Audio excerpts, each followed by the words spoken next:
After I was arrested, they hauled me all over for trials.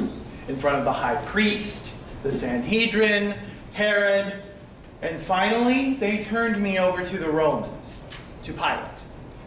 The crowds had turned against me. I truly believe that Pilate wanted to let me go, but I knew it wasn't to be.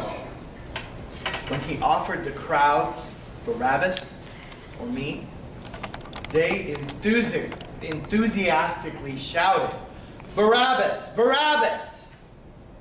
Pilate said, "What about Jesus, King of the Jews?" And they yelled, "Crucify! Crucify! Crucify!" So they released Barabbas, and I was sent to Golgotha, the place of the skull.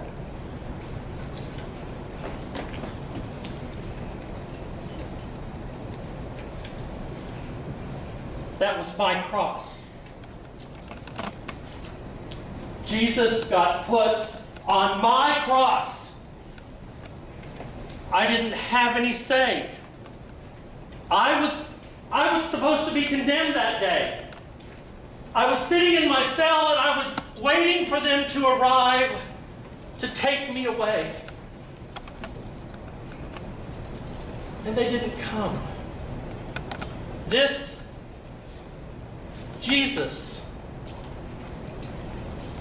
took my place.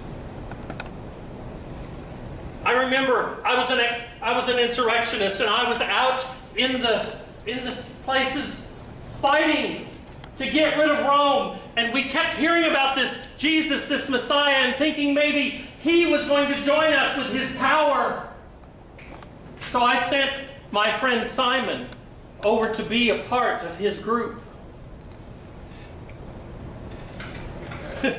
Little good that did.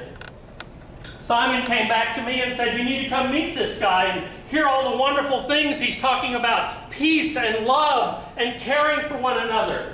And I went, "What are you talking about?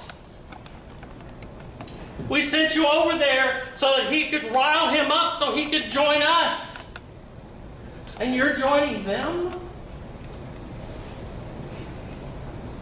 Haven't you killed that tax collector yet?" I don't know what it is. I know that I should be condemned.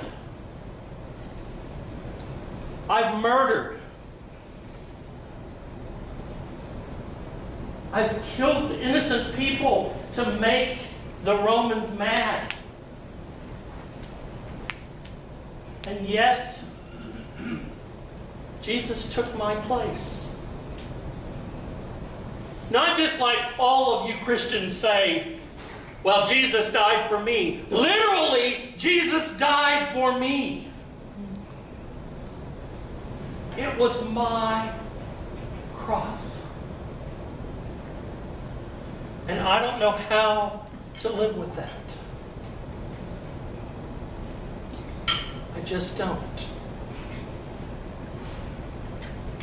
How do you live with it? I guess you have to figure that out for yourself.